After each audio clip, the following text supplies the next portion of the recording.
एहतशामुल हक साहब हमें ज्वाइन कर चुके हैं, सीनियर तजियाकार हैं हमारे। बहुत शुक्रिया एहतशामुल हक साहब। आप और मैं उस दिन यही गुफ्तगू कर रहे थे इससे मुतालिक कि ये फैसला इसी तरह से आना है, ये जो मुत्तफ़िका फैसला है ये आ गया है आज। किस तरह से आप इस मामले को देख रहे हैं, क्या इम्पैक्ट आएगा इसका? देखें, अच्छा सवाल है मारूफ आपका। देखें, एक चीज तो मैं और आप तो कोई आइन और कानून को नहीं समझते, हम नहीं कह सकते कि हमारा कोई दावा है, लेकिन एक बात आप और मैं जो कर सकते हैं वो ये है कि ये जो 73 का ओरिजिनल कॉन्स्टिट्यूशन है जो बनाया, जिसमें बड़े बड़े दिमाग रफ़ी रजा, हफीज पीरजादा और बहुत लोग शामिल थे, उन्होंने इसको नहीं 63A उसमें नहीं था। उसमें स्टेट अवे बात की गई थी कि जी ठीक है, अगर कोई बंदा अपने ज़मीर के मुताबिक फैसला करते हुए किसी दूसरी पार्टी को वोट देता है तो वो डी-सीट नहीं होगा। ये तो आप देख लें, ये तो प्रेसिडेंशियल रेफरेंस जितना सब समझ रहे हैं कि PTI के ज़माने में दिया गया था, और ये हमने देखा कि मई 2022 में ये फैसला जिस अंदाज से आया, आपको भी पता है, मुझे भी पता है, हम नहीं कह सकते लेकिन लोग कहते हैं बड़ा मोटिवेटेड फैसला था, एक particular segment of political party उसको फायदा पहुंचाना था, अदरवाइज इसमें कोई जान नहीं थी। अब देखें ना, अगला सवाल क्या है। अब तो जिस तरीके से PTI या उसके लिए नरम गोशा रखने वाले ये बात कहते हैं कि नहीं हमें तो पता था ये होगा। आज जिस अंदाज से दलाइल हुए, अली गफर साहब ने अपने आप को पीछे किया और फिर पार्टी को छोड़ के फिर उन्होंने कहा जी चले मैं आप अदालत के मावन के तौर पे बात करता हूँ, तो उनको सुना गया। इस तरह आप देखते हैं नाइक साहब को सुना गया, फारूक नाइक साहब को और लोगों को भी। उसके बाद मुत्तफिका 5-0 से फैसला आना, मेरा ख्याल है ये हमारी आगे आने वाली सियासत जो है ना उसकी डायरेक्शन सेट करेगा। एक तो ये जिसको कहते हैं ना कि एक बहुत ज्यादा डिस्टॉर्शन थी एक आइन के अंदर, वो एक खला पैदा कर दिया गया था जो ओरिजिनल आइन में नहीं था। अब देखें ना, ये अब जिस अंदाज से ये हमने देखा, माजी में बहुत ज्यादा तरमीमें भी हुई, चले अब 26 भी होने वाली है, लेकिन ज्यादातर जो अमेंडमेंट्स हुई हैं हमने देखा कि उस पर कोशिश की गई है कि गवर्नर ऑफ डे ने कंसेंसस किया। लेकिन इस हवाले से तो बड़ा वाज़ेह तौर पर लग रहा है कि एक पर्टिकुलर सराय में बैकग्राउंड में ये रेफरेंस आरिफ अलवी साहब ने भेजा था, और वहाँ पे एक खास पार्टी थी, आपको पता है सुप्रीम कोर्ट में जो लोग बैठे हुए थे वो किनको सपोर्ट कर रहे थे। अब कहने की मुझे जरूरत नहीं है, अंदाज से जिस अंदाज से वहाँ पे लोग ऑपरेट करते थे, तो उन्होंने फैसला सुनाया। उसके बाद इससे बहुत क्रिटिसिज्म हुआ। सियासी जमातें देखें ना, पाकिस्तान की 2 बड़ी सियासी जमातें, वो कहती हैं ये गलत हुआ था, खत्म होना चाहिए था। इसको आप देखते हैं उस तक पीपल्स पार्टी ने, PMLN ने, इवन आप देख लें कि जो बाकी जमातें हैं, फजल रहमान साहब की पार्टी, ANP, मुझे नहीं याद कि किसी पार्टी ने इसके बारे में कहा कि ये जो फैसला किया गया ठीक किया गया। अब तो वो कहते हैं कि अब इस सूरत हाल में मसला इस वक्त सामने आया कि हुकूमत को अपना PTI को लग रहा था कि ये मामला हमारे खिलाफ हो जाएंगे, लिहाजा वो आपने देखा जिस अंदाज से अब वो इसको अपोज करते रहे, उसको आज सुप्रीम कोर्ट ने 5-0 से अंडू कर दिया। मेरा ख्याल है इसकी सियासी वर्केशन मारूफ बहुत जरूर होंगी, और PTI इस लिहाज से हम देखते हैं कि वो बैकफुट पे जाएगी। और ये जो प्लान किया गया था माजद के साथ, जिसको रोकने की कोशिश की जा रही थी, वो जो कहा जा रहा था कि जी 25 अक्टूबर के बाद, ये बड़ा आपको याद होगा बानी PTI ने बड़ा दावे से बात की थी कि जी 25 अक्टूबर के बाद सारी मामला तब्दील हो जाएंगे, नए चीज। अच्छा एहतशामुल हक साहब, चूंकि आप अभी 25 अक्टूबर का हवाला दे रहे हैं, तो इसी हवाले से मैं जानना चाह रही हूँ कि भी कल जो बिलावल भुट्टो ज़रदारी साहब की जानिब से कहा गया है कि जो भी काम करना है आईनी तरमीम के हवाले से वो 25 से पहले कर लिया जाए, उसके बाद बड़ी मुश्किल हो जाएगी। इस फैसले का इम्पैक्ट क्या देख रहे हैं आप उस आईनी तरमीम पर? देखिए, ये तो हमारी सीधी सी बात है, ये जब भी कोई अदालती फैसला आता है तो एक किसी पार्टी को फायदा होता है, किसी को नुकसान होता है। इवन इंडिविजुअली भी आप देख लें, किसी के हक में आएगा, किसी के खिलाफ जाएगा। अदालत ये तो नहीं कर सकती कि जी आधा आधा करके तू फैसला सुना दे।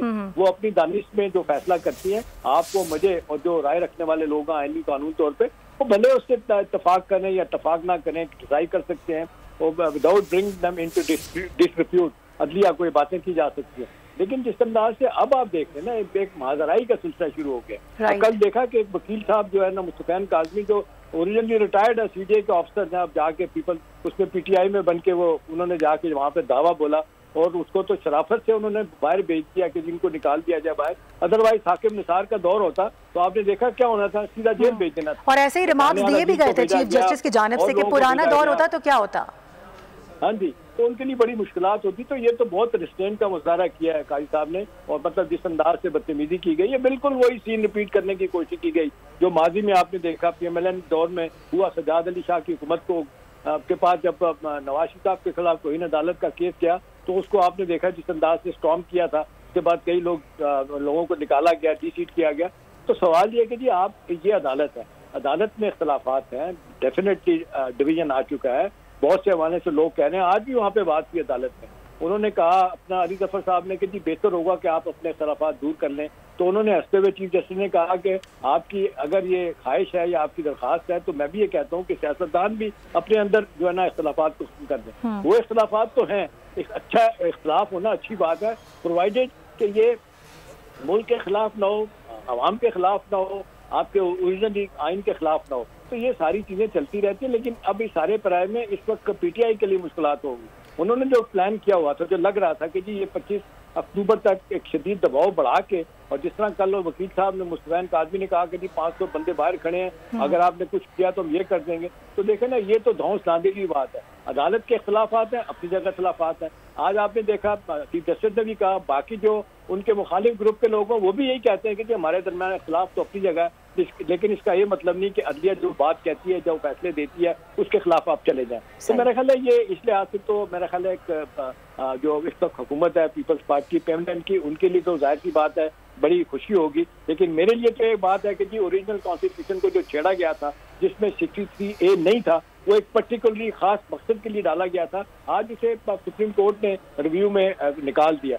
और मजेदारी की बात मारूफ यह है कि हुकूमत पाकिस्तान इस अपील में नहीं गई थी। सुप्रीम कोर्ट बार एसोसिएशन जो वकला की सबसे बड़ी तंजीम है, वो इसको लेके गई थी नजरसानी केस को। तो मेरा ख्याल है इसकी मंजूरी के बाद डेफिनेटली हुकूमत को, उसके ताजियों को फायदा होगा और आगे चल के पीटीआई के लिए शायद मुश्किलात हो। यही वजह है कि हम देख रहे हैं उनकी फ्रस्ट्रेशन, एम्बैरेसमेंट, बहुत ज्यादा गुस्सा देखने में आ रहा था, वो बड़ा वाज़ेह तौर पे था। तो जाहिर सी बात अब आने वाले दिनों में हम देखा जाएगा कि हमारा सियासी मंजरनामा के बाद क्या। एग्जैक्टली मैं यही पूछना चाह रही हूँ कि what do you think what's going to be next in next coming days के ये जो मुखालिफ पार्टी है, फिर जाहिर उसकी जानिब से भी कोई स्टैंड आएगा, तो कहाँ जाता देख रहे हैं आप इस वक्त सियासत को? देखिए, मारूफ माजत के साथ मामला कंफ्रंटेशन की तरफ जा रहा है, महजराई की तरफ जा रहा है। इसमें डेफिनेटली बेटर सेंस प्रिवेल करनी चाहिए सियासतदानों के पार्ट पे भी, अदलिया के पार्ट पे भी। हुकूमत गवर्नमेंट ऑफ द डे जो है ना, वो रिसीविंग एंड पे सेंस पे होती है कि उसे ओपोजिशन को साथ लेके चलना होता है। जहाँ जहाँ साथ ले जाने की जरूरत है उनको साथ रखना चाहिए, और ये अपने तौर पे ऐसे फैसले नहीं होने चाहिए कि जो कल जाके मुश्किलात पैदा करें। अभी देख लें, सारे वकील आज बातें यही कर रहे हैं, हमारे दोस्त भी जो कोर्ट को कवर करते हैं वो भी कह रहे हैं कि जी इस स्टेज पे तो कोई रिव्यू की वो नहीं है, आइंदा आने वाले दिनों में कुछ हो सकता है, क्योंकि रिव्यू को किसी और रिव्यू के साथ चैलेंज नहीं कर सकते, कोई ऑप्शन नहीं है। तो मेरा ख्याल है इस वक्त तो स्ट्रेटेजी बनाने की जरूरत है कि किस तरीके से पीटीआई या जो गवर्नमेंट के मुखालिफ हैं वो कोई सियासी स्ट्रेटेजी ऐसी बनाए जो एक्सेप्टेबल हो, जो वायलेंस की तरफ लोगों को नहीं लेके जाए। अब एक तासुर बड़ी तेजी के साथ मारूफ पैदा हो रहा है कि एक सूबा केपी जो है उसका चीफ मिनिस्टर जिस अंदाज से गुफ्तगू कर रहा है कि एक गोली चलाएंगे तो हम 10 गोलियां चलाएंगे, एक थप्पड़ मारेंगे तो 10 मारेंगे, आंधा आके दिखाएंगे, कब्जा करने की बातें कर रहे हैं इस्लामाबाद में। वो कह रहे हैं कि जी आके जबरदस्ती हम बानी पीटीआई को जेल से छुड़ा के ले चले गए। भाई ये आप तो क्या कि पहली दफा हो गया, आपके जमाने में नहीं हुआ। लोगों को आपने किस तरह जेलों में रखा, पीपल्स पार्टी पेमेंट कितने लोग हैं जिनको आपने जेलों में रखा और बगैर किसी सबूत के रखा, वो फिर आओ के आए। और ऐसे इकबाल तो अगले दिन टीवी पे आकर रो रहे सेंस में उन्होंने कहा कि मुझे गोली लगी, तो गोली लगने के बाद मैंने कहा कि जी मेरी थेरेपी डॉक्टर ने कहा करो।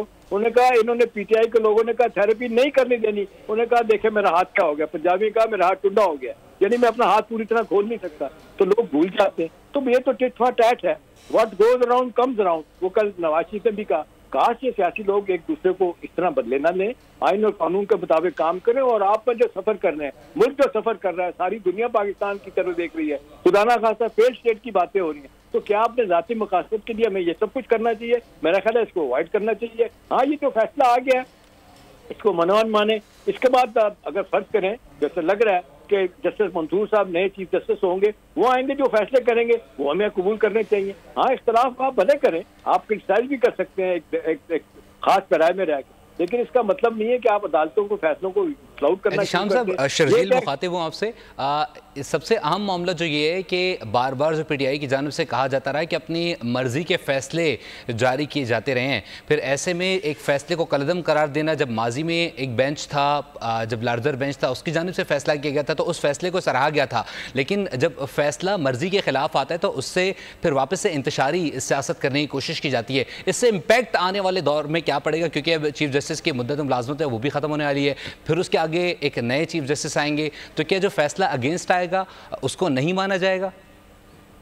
देखिए ये इंटरेस्टिंग सवाल है आपका। असल बात यह है, जो अब काजी साहब हैं, देखिए बड़ी रेपुटेशन वाले आदमी हैं, बड़े दबंग फैसले भी उन्होंने किए हैं, चाहे फैजाबाद धरने का फैसला हो, कुछ और फैसले हो।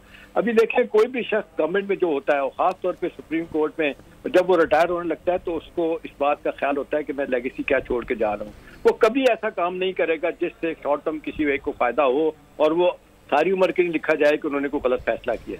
अभी 5 मेंबर का है बेंच था, 5-0 से फैसला आया, तो तारीख में लिखा जाएगा। कोई कह सकता है कि जी ये ठीक था, कोई कहेगा ठीक नहीं है, लेकिन अदालत के ऊपर कोई हर्फ नहीं उठाएगा, उनकी इंटेग्रिटी को कोई चैलेंज नहीं करेगा, उनके बारे में जजिस को जो है ना इस बारे में उनके मुख्तलिफ हवालों से उन पर तनकीद नहीं करेगा। तो ये तो होना चाहिए। सारी दुनिया की में ये होता है, हमारे पड़ोस में होता है, इंडिया में होता है, बेशुमार दफा सुप्रीम कोर्ट लेवल पे क्रिटिसाइज उनको किया जाता है। या दूधिया का मसला हो, देख लें, ये 5 अगस्त का फैसला जिसमें आपने देखा कश्मीर के स्पेशल स्टेटस को खत्म किया गया, अल्टीमेटली उसी सुप्रीम कोर्ट ने कहा बावजूद शदीद दबाव के मोदी के, उन्होंने कहा नहीं स्टेटस को बहाल करें, तो वो कह रहे हैं कि जिसको बहाल करेंगे, किया नहीं है, लेकिन इन प्रिंसिपल फैसला किया। तो बात यह कि सुप्रीम कोर्ट आखिरी अदालत है मारूफ, उसके बाद तो फिर अल्लाह की अदालत रह जाती है ना।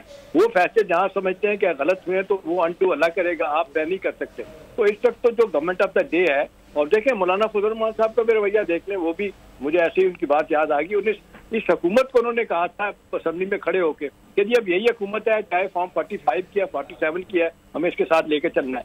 फिर उन्होंने अब परसों उन्होंने फिर एक बयान दागा, उन्होंने कहा जी नए इंतखाबात होने चाहिए। तो सियासी लोग तो सियासत करते हैं, वो अपने जाती मफादात हों, सियासी गुरोही मफादात हों, उनको प्रोटेक्ट करते हैं, इत्तेहादी अपने इंटरेस्ट को प्रोटेक्ट करते हैं। असल चीज होती है कि जब कोई कानूनी आईनी मामला अदालतों में चला जाए, तो अदालतों को चाहिए, और जो होता भी है, कि वो बगैर किसी के सपोर्ट किए हुए वो अपना फैसला करें जो दयानतदारी के साथ वो समझते हैं। तो मेरा ख्याल है अब आइंदा आने वाले दिनों में तो बाज़ाहिर यही लग रहा है कि जो अब माज़ाराई को बढ़ाने की कोशिश की जा रही है, इंतशार को बढ़ाने की कोशिश की जा रही है, ये फिर दबाव बढ़ाया जाएगा। कल इस्लामाबाद में आप देख लें, ये करने जा रहे हैं एहतजाज, अभी से आप देखें, मैं पिंडी रहता हूँ, अभी से जनाब वो रास्ते बंद होना शुरू हो जाएंगे थोड़ी देर बाद। अगले दिन 2 दिन पहले यही हाल हुआ था, और कल रात को यही हुआ। पूरी रात को मैं घूम के किस तरह गया, अगरचे चले मलेशिया के प्राइम मिनिस्टर आ रहे तो रास्ता रोका हुआ था, वो मजबूरी थी।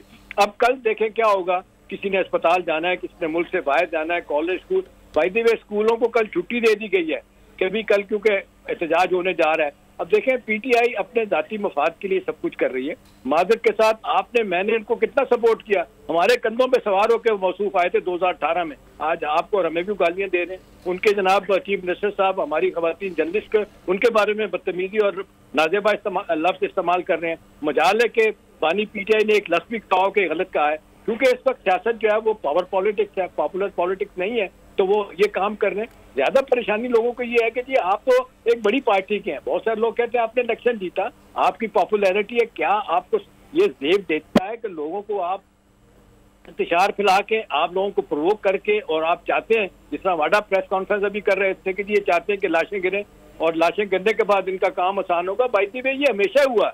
मुझे याद है कि ये जब भुट्टो साहब के खिलाफ चली थी इनकी मूवमेंट, उन्होंने क्या किया था, और वो उस वक्त यही कहा जा रहा था कि जी 2-4 लाशें गिर जाए तो काम हो जाएगा। वो वाकई आप देखें 2-4 लाशें गिर गई थी, और ज़ियाउल हक ने इनको छुट्टी कर दी थी और कब्जा कर लिया था हुकूमत के ऊपर। तो अब भी लोग कह रहे हैं कि जी आसान तरीका यही है कि सड़कों पे लोगों पे लाएं, बेगुनाह लोगों को मार दिया जाए, उसके बाद आप अपने सियासी अहदाफ हासिल करें। तो ये बहुत ही, जिसको कहते हैं खतरनाक ट्रेंड है, ये चल पड़े तो रुकने का नाम नहीं लेता। अब बेहतर यही है कि जो फैसला है तो लेकिन बिल्कुल फैसला तो दे दिया गया जजेस की जानिब से, लेकिन इससे पहले बेंच पर जो आपसी एतराज़ देखे गए जजेस के दरमियान ही, तो क्या इसके ऊपर भी एतराज़ उठाया जाएगा कि अगर जजेस दूसरे होते तो फिर ये फैसला दूसरा आता, जिस तरीके से मोल्ड करके पहले चीज़ें पेश की जाती रही हैं, क्या इसका कोई इम्पैक्ट होगा?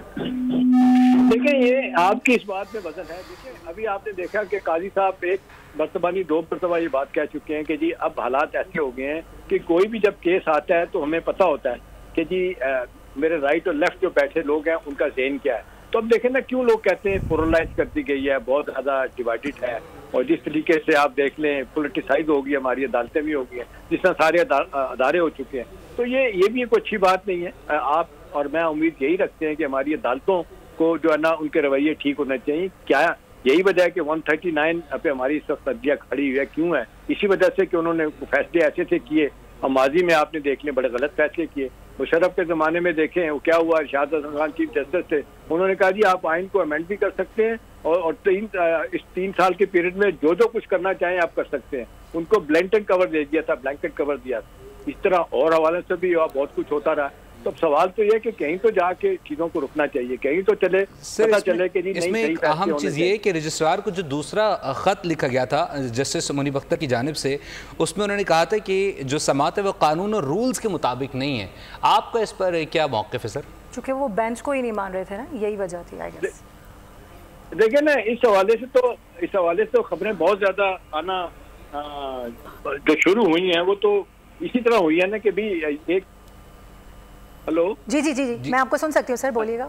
अच्छा, देखिए ऐसा है कि अभी ये तो बेंच बदलने के बारे में तो सारे लोग इस तरह की बातें करेंगे जी, पहले बेंच पे जो लोग बैठे थे उन्होंने कुछ फैसला किया या वो नरम गोशा किसी और के लिए रखते थे, अब कहा जाएगा जी वो किसी और के लिए रखते हैं। अहम सवाल यह है कि जी कानूनी आईनी तौर पे क्या है। तो मैं आप सुन रहा हूँ मुख्तलिफ चैनल पे जो आइन और कानून के माहिर हैं वो भी यही बातें कर रहे हैं कि जी आइन को रीराइट करने की कोशिश की गई थी, जिसको आज सुप्रीम कोर्ट ने अंडू कर दिया। तो मेरा ख्याल है हमें इसको एक्सेप्ट कर लेना चाहिए। अब ये बदला लेना आइनी और कानूनी तौर पे किसी और वक्त के लिए छोड़ देना चाहिए कि अब तो रोजाना की बुनियाद पे केसेस आएंगे आपके पास। और दूसरी बात मारूफ जो है ना, जो लोग बातें कर रहे हैं कि भी ऐसा क्यों हो रहा है कि आम आदमी सफर कर रहा है और ये जो कॉन्स्टिट्यूशन कोर्ट बनाने की बात हो रही है इसलिए हो रही है कि जी वहाँ सारे फैसले चले जाएंगे। मैं वक्त बहुत कम होता है, एक बड़ी मिसाल आपको दे दूं कि पाकिस्तान की तारीख में एक बहुत बड़ा केस था, वो इस्लामाबाद के फेडरल गवर्नमेंट के एम्प्लॉइज रिटायर्ड लोगों के बारे में था कि उन्हें प्लॉट मिलना चाहिए। बरसों बरस हो गए, उसका फैसला नहीं आया। अल्टीमेटली क्या हुआ, आपने सुप्रीम कोर्ट ने उसको लगाया, लगाने के बाद सारों के आर्गूमेंट सुनने के बाद फिर क्या किया उन्होंने, आज भी फैसला महफूज करके रखा हुआ है। इतने बरस हो गए हैं, 1.5 साल से ये फैसला महफूज है। आप मुझे बताएं इस फैसले को अनाउंस क्यों नहीं किया जाता? भाई अगर आप समझते हैं कि ये उनका हक मारा गया, बेशुमार लोग जो रिटायर्ड लोग थे उनमें से तो अल्लाह को प्यारे हो गए, फैसला नहीं आया, इतनी देर लगती है। इसलिए कहा जा रहा है कि ये जो 33 लाख केसेज हैं टोटल, कहा जा रहा है 60,000 सुप्रीम कोर्ट के केसेज हैं, वो आए बजाय इसके केस आके हर वक्त उठता है, जो उठता है बंदा सियासी केस लेके जाता है और जो लोगों की दीवानी मुकदमे में आए होते हैं, फौजदारी मुकदमात में आए होते हैं, उनको परे कर दिया जाता है, सियासी केस को जब सुना जाता है। इसलिए कहा जाता है कि आईनी कोर्ट बना दी जाए। जो आईनी कोर्ट का देखे ना, अब मसला तो यह है कि सियासत हो रही है। इसी आईनी कोर्ट के बारे में बड़ा वाज़ेह तौर पर 2 बड़ी पार्टियों ने 14 मई 2006 को फैसला किया लंदन में, और फिर उसके बाद एक बड़े होटल में मिलेनियम होटल लंदन में सारी सियासी जमातें इकट्ठी हुई, फजल रहमान साहब, मानी पीटीआई, इमरान खान, सब लोगों ने एंडोर्स किया कि हाँ जी कॉन्स्टिट्यूशन कोर्ट बननी चाहिए। अब क्योंकि सियासी मफाद आ गया, अब कहते हैं जी सियासी कोर्ट नहीं बननी चाहिए, आईनी कोर्ट नहीं बननी चाहिए। तो मेरा ख्याल है ये वक्ती फायदे के लिए जो हम कुछ करते हैं और सियासत को तबाह करते हैं, नतीजतन फिर अल्टीमेटली मुल्क के लिए मुश्किलात पैदा होती हैं। वक्त आ गया ये सारी चीजों को बेहतर तरीके से किया जाए, और जो बड़े फैसले सुप्रीम कोर्ट करती है, आपको पसंद है मुझे नहीं पसंद है, इसको छोड़ देना चाहिए। अच्छा शामिल साहब, इसी दौरान ना आज बड़ी इंपॉर्टेंट बात भी देखने में आई, जो कि बड़े अच्छे रिमार्क्स थे, यकीनी तौर पर एक पॉजिटिविटी दिखाई दी गई कि जब बैरिस्टर जफर ने कहा कि मैं वो देख के फैसला लेना चाहूंगा जो बाहर कुछ हो रहा है मैं उसको नजरअंदाज नहीं कर सकता, जिस पर चीफ जस्टिस ने जवाब दिया बाहर देखते हुए फैसला हमें नहीं करना, अंदर क्या हो रहा है मुझे इसके बारे में मालूम है और हम कहीं पर तकसीम नहीं है, तो हमें अंदर जो मामलात हैं उनको देखते हुए फैसला करना होगा। देखिए ना मारूफ, बुनियादी सवाल तो यही छोड़ा जा रहा है ना, वहाँ जो गुफ्तगू हुई है कि जी अगर आप प्रेशराइज करके दबाव डाल के अपनी मर्जी के फैसले लेने की कोशिश करेंगे तो सुप्रीम कोर्ट कहती है, चीफ जस्टिस साहब कहते हैं, उनके माविन साथी जो कहते हैं हम उसको कबूल नहीं करेंगे। तो देखें इस वक्त तो सूरत हाल वही हो रही है ना। अभी ये जो बार बार ये बात की जाती है कि जी हम आपको बेंच को नहीं मानते, आपके फैसले को नहीं मानते, हम सड़कों पे लोगों को लेके आएंगे, कल तो धमकी दी गई थी। अच्छा इरशाद साहब हमारे साथ ही मौजूद रहिएगा। सब्सक्राइब करें और बेल दबाएं ताकि कोई खबर रह न जाए।